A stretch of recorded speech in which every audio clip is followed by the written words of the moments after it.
उत्तर प्रदेश में जिला पंचायत चुनाव का मतगणना चालू है और साथ ही साथ इस वक्त बता रहे हैं और सीधे आपको हम जिला पंचायत चुनाव का किस तरह से रिजल्ट आने का शुरुआत हो चुका है। हमारे देखिए, गिनती कल से ही चालू है लेकिन रिजल्ट धीमा आ रहा है। बात करें मजलिस इत्तेहादुल मुस्लिमीन का, तो मजलिस इत्तेहादुल मुस्लिमीन कुछ सीटों पर बढ़त बनाई हुई ज़रूर है और उम्मीद यही लगाई जा रही है कि MIM का जो है यहाँ कुछ अच्छा होने वाला है, खाता खोलने वाला है मजलिस इत्तेहादुल मुस्लिमीन का ज़िला पंचायत में। अगर हम बात करें तफसील से, तो लगातार जिस तरीके से कल से सुबह 9 बजे से गिनती चालू है, कोरोना प्रोटोकॉल की वजह से जो सरकार की गाइडलाइन जारी हुआ था, केंद्र सरकार और सुप्रीम कोर्ट ने जो गाइडलाइन जारी किया, तो उसी हिसाब से जो है वोटिंग की गिनती और काफ़ी भीड़ भाड़ भी वहाँ देखा जा रहा है।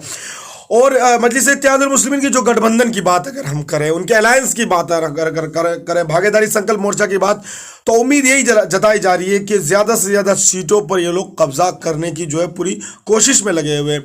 ख़ासतौर से मजलिस इत्तेहादुल मुस्लिमीन आजमगढ़, जौनपुर, मऊ, उसके बाद जो गोरखपुर, इन कुछ अजला है, कुछ ज़िला है जहाँ मजलिस इत्तेहादुल मुस्लिमीन ने कानपुर अपने उम्मीदवार को ज़्यादा मैदान में उतारे थे। भागीदारी संकल्प मोर्चा के जो उनके सहयोगी दल है उनसे ज़्यादा उम्मीदवार उतारे थे। तो इन ज़िला का गिनती अभी आजमगढ़ का अभी तक कोई खबर नहीं मौसूल हो रही है, क्योंकि आजमगढ़ में अब तक लगता है जिला पंचायत की गिनती शुरू नहीं हुई है। हाँ, प्रधान की गिनती शुरू हो चुकी है, वार्ड मेंबर की गिनती शुरू हो चुकी है।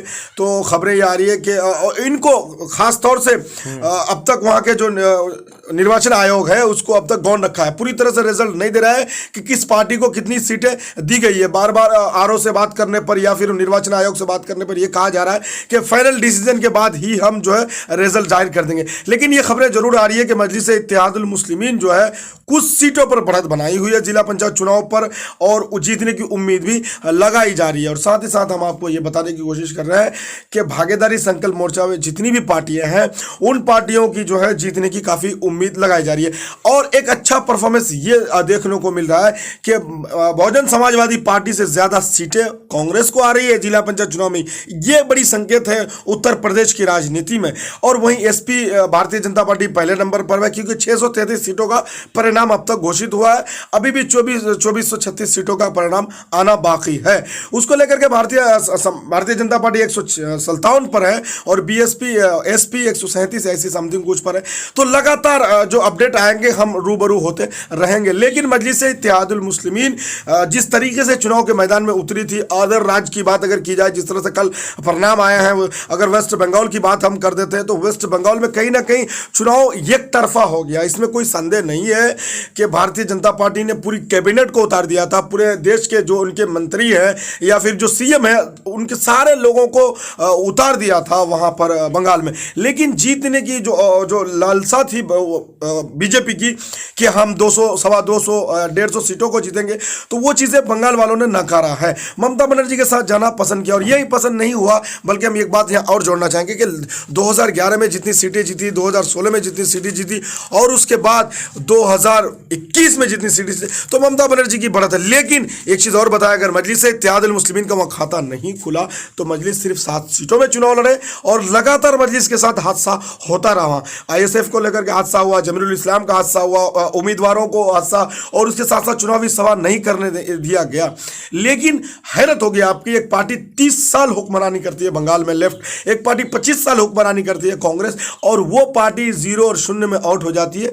तो कहीं ना कहीं ममता बनर्जी की एक तरफा जीत कही जाएगी और ममता को जीत की मुबारकबाद दी जाएगी, क्योंकि पूरी देश नाकामयाब रही है अब तक भारतीय जनता पार्टी को रोकने के लिए। और वहाँ भारतीय जनता पार्टी को ममता बनर्जी सिंगल, अकेली, किसी से गठबंधन नहीं, उनके चुनाव प्रचार के लिए कोई दूसरा स्टार प्रचारक नहीं, उनके पास कोई हीरो नहीं, कोई नौटंकीबाज नहीं, उसके बाद वो चुनाव जीत जाती है। जबकि बीजेपी के पास मिथुन जी थे और हीरो, मतलब बहुत सारी पलटन थे। तो ये बड़ी कामयाबी बंगाल से मजलिस को कामयाबी नहीं मिली और मजलिस का रूल रहा। आपको याद होगा 2015 बिहार विधानसभा चुनाव मजलिस की हारी और जमानत भी जब्त हुई है, और उसके बाद आपको याद होगा 2019 के चुनाव मजलिस हारी, और उसके बाद याद होगा आपको 2021 के चुनाव जहां मजलिस को बड़ी 20 की चुनाव जहां मजलिस को बड़ी कामयाबी मिली 20 में मजलिस इत्तेहादुल मुस्लिमीन को। तो बंगाल में शुरुआत है। और अगर बात हम उसी राज्य से अलग जरा हटकर आसाम की तरफ जाए तो आसाम में बीजेपी अपनी शाख को बचा ली है और कांग्रेस से लोग अब जो किनारा कशी कर रहे हैं। लेकिन जो AIUDF है, यानी ऑल इंडिया डेमोक्रेटिक फ्रंट जो है, मौलाना बदरुद्दीन अजमल साहब का, उनको गठबंधन में टोटल 19 सीटें दी गई थी। अब जान लीजिए, और उन्होंने 16 सीटें जीती है। सिर्फ उनके जो हार हुई है वो सिर्फ 3 सीटों पर चुनाव हारे। उन 17 सीटें, स्ट्राइक रेट 85% उनका स्ट्राइक रेट है। तो समझ सकते हैं आप कि ये होती है क़यादत, ये होती है क़यादत की ताकत। आसाम में जहां 16 सीटें जीतते हैं 19 सीट में, वही कांग्रेस का हाल किसी से छुपी हुई नहीं है। अब ज़रा सा अगर वहां से लेफ्ट है पुडुचेरी की बात अगर हम कर लेते हैं, तो वहां भी भारतीय जनता पार्टी, वो जो है केंद्र शासित प्रदेश है, और उस प्रदेश की बात अगर हम करें तो वहाँ कांग्रेस हार चुकी है और वहाँ पर जीत चुका है भारतीय जनता पार्टी। पहली बार ऐसा हुआ कि पुडुचेरी से कांग्रेस को हार मिली है और बीजेपी की जीत हुई है। लेकिन उसके बाद जो 5 राज्य हैं, और एक राज्य और बात करें अगर केरल में पहली मरतबा इतिहास लिखा गया है कि जो है एलडीएफ की सरकार बनी है। दोबारा वहां सरकार बनती नहीं है, हर 5 साल के बाद सरकार जाती रही है और नई नई सरकारें आती रही। तो एलडीएफ की सरकार बनी है, कांग्रेस वहां दूसरे पोजीशन पर है। और एक जगह और मजलिस इत्तेहादुल मुस्लिमीन चुनाव के मैदान में थे, गठबंधन में थे, जिसकी काफ़ी चर्चाएं हो रही थी कि मजलिस इत्तेहादुल मुस्लिमीन का यहाँ खाता खुल सकते हैं, उम्मीदवार जीत सकते हैं। लेकिन वहाँ ये हुआ कि स्टालिन जो है, यानी कि डीएमके जो है, वो 10 साल के बाद, जयललिता जी के जाने के बाद 10 साल के बाद सत्ता में आने के लिए जो है सत्ता में आ गए हैं। क्योंकि जयललिता जब गई थी तो डीएमके थोड़ी सी टूट सी गई थी, लेकिन उसके बाद स्टालिन ने उसको रिकवरी किया है। 10 साल के बाद एआईडीएमके को सत्ता से बाहर निकाला, जो बीजेपी गठबंधन थे, और जो कांग्रेस गठबंधन डीएमके वो सत्ता में आई है। तो यहाँ एमएनएस के साथ जो गठबंधन थे उनको भी 1 सीटें नहीं मिली है, और मजलिस इत्तेहादुल मुस्लिमीन को भी 1 सीटें नहीं, बल्कि मजलिस इत्तेहादुल मुस्लिमीन को नहीं, इनके जो गठबंधन सहयोगी दल थे, इन किसी को भी सीटें नहीं मिली है। तो ये विश्लेषण जो है ये कहीं ना कहीं इस बात को दर्शाता है कि मजलिस इत्तेहादुल मुस्लिमीन ज़रा सा जो है यहाँ कमज़ोर पड़ता हुआ नजर आया। बात करें अगर कर्नाटक के उपचुनाव, तो कर्नाटक के उपचुनाव भी मजलिस इत्तेहादुल हार गए, लेकिन कर्नाटक के जो लोकल इलेक्शन थे बीदर के, वहाँ मजलिस इत्तेहादुल मुस्लिमीन को 3 सीटें ज़रूर मिली है बीदर के चुनाव में, और जो वहाँ के नगर के चुनाव थे, तो मजलिस इत्तेहादुल मुस्लिमीन को 3 सीटें मिली। फिलहाल उत्तर प्रदेश की मतगणना जारी है, और जैसे जैसे खबरें आएंगे, जैसे जैसे उम्मीदवार चुनाव जीत करके आएंगे, तो लगातार अपडेट के साथ हम हाजिर होते रहेंगे। फिलहाल हमारे साथ खबर मायम के मुसारिफ इरफानी साहब थे और साथ ही साथ आपको ताज़ा अपडेट दे रहे थे। इस वक्त उत्तर प्रदेश में मतगणना चालू है और ख़ासतौर पर उन्होंने कहा कि कल ही से मतगणना वहां पर चालू है, और इस बार जो है उत्तर प्रदेश में संकल्प भागीदारी मोर्चा में कई दल शामिल हैं, जिसमें एमआईएम भी है, और वहां पर संकेत मिल रहा है अच्छा, चूँकि वहां पर जिस तरह से पार्टी मजबूत दिखाई दे रहा है, वो यकीनन है कि वहां पर बेहतर रिजल्ट आएगा।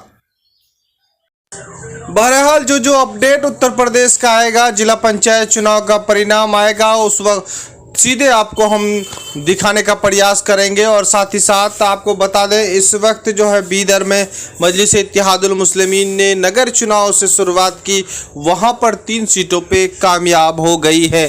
इस वक्त कई चुनाव पर तफसीली गुफ्तगू हुई और साथ ही साथ आपको जानकारी दिया गया केरल चुनाव का, तो वही आसाम चुनाव के बारे में भी तफसील से बताया गया। इस तरह से पूरे चुनाव का माहौल कल गहमा गहमी रहा, लेकिन साथ में जो है बंगाल चुनाव काफ़ी सुर्खियों में रहा। चूँकि मजलिस इत्तेहादुल मुस्लिमीन ने बंगाल विधानसभा में अपने प्रत्याशी उतारे थे, लेकिन इस वक्त जो है मजलिस इत्तेहादुल मुस्लिमीन को जिस तरह से बंगाल चुनाव झेलना पड़ा, हालांकि हम लोग शुरू से ही कह रहे थे कि बंगाल चुनाव में इस बार बेहतर रिजल्ट नहीं आने का उम्मीद है, चूँकि यहाँ पर बीजेपी को सफाया करने के लिए वहां के लोग गोलबंद हो चुके हैं, और साथ ही साथ एक तरफा वोट टीएमसी को देकर लगातार वहां पर देखा गया, और शुरुआती रुझानों से वहां पर टीएमसी का बढ़त दिखाया। लेकिन वजह की बात यह है कि वहां पर जो दल ख़ासतौर पर जो मजलिस इत्तेहादुल मुस्लिमीन को लगातार टारगेट करते हैं, उनका भी वहां पर खाता नहीं खुल सका।